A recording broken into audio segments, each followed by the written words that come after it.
Good evening and welcome to the BBC's News at 6. George Osborne has set out plans for another £25 billion of spending cuts if the Conservatives win the next election. Half the proposed savings would come from the welfare budget. The Chancellor says Britain has to face the hard truth that the job of cutting the deficit is not even half done. But his comments prompted a stern rebuke from within the coalition. The Deputy Prime Minister, Nick Clegg, said the Conservatives were making a monumental mistake by attempting to balance the books on the backs of the poor. Our political editor, Nick Robinson, reports. If you thought the new year would ease the pressure on the nation's purse, think again. The Chancellor said today the economy may be moving again, but billions more in cuts are needed now and after the next election if the deficit is to be eliminated. It is far too soon to say, job done. It's not even half done. So we've got to make more cuts. George Osborne says this will be a year of hard choices, and with an eye on the next election, he wants you to know the Tories' choice is to cut the benefit bill. If we are to fix our country's problems and not leave debts to our children to pay off, then cutting the welfare bill further is the kind of decision we need to make.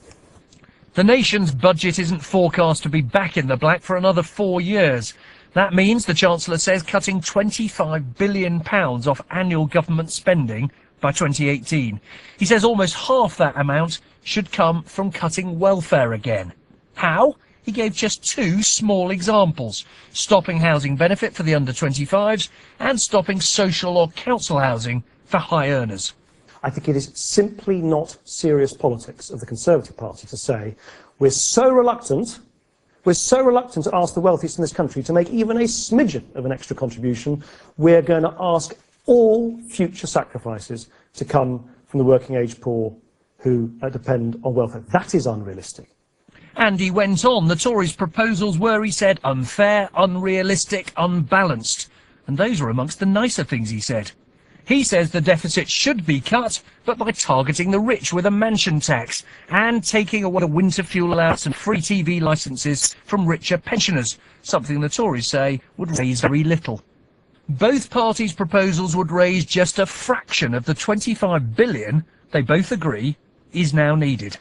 Who exactly should pay now to get the deficit eliminated? That's the debate that began today, and bizarrely, it's pitted one side of the coalition against the other. But the row between the Tories and the Liberal Democrats is, for the moment, a row about little more than loose change. It's always us that suffer, not, the rich people. We've all got to take cuts and stomach the consequences. Today's speech was as much about politics as economics. George Osborne wants to force his opponents to choose between his plan or admitting they'll put your taxes up or run a higher deficit. Not surprisingly, it's a choice Labour reject. Whether or not we need cuts on that scale will depend upon whether we can get the economy growing more strongly, whether we can get young people back to work, and whether he will face up to fair decisions, as we've advocated, to take away the winter allowance from the richest pensioners. Whose purse or wallet should be raided next to pay off the deficit? Welcome to one of the main... Nick Robinson, BBC News, Westminster. So George Osborne says the austerity would have to continue for some years if he is Chancellor after the election. But how much has been achieved so far? Our chief economics correspondent, Hugh Pym, is with me. Hugh, how is he doing? Well, George, the answer is not nearly as well as he'd first hoped. His original deficit reduction plans were thrown badly off course because of the weaker than expected growth outturns. So let's look at the deficit in the coalition's first year of office, 2010-11. That's the amount of annual new borrowing, £140 billion in that year.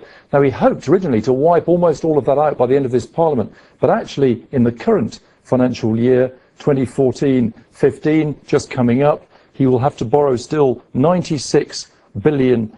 So it's down a fair amount, but there's still some way to go. His target is now to get to a surplus, balancing the books and making a small surplus in 2018-19 of £2.2 billion, a very small surplus there. That's his plan if he's still in office, and that's why he's setting out these spending cuts for a couple of years after the election, £12.5 billion a year, as we've been hearing. But just to put that into some sort of perspective, £12.5 billion amounts to less than 2% of total public spending.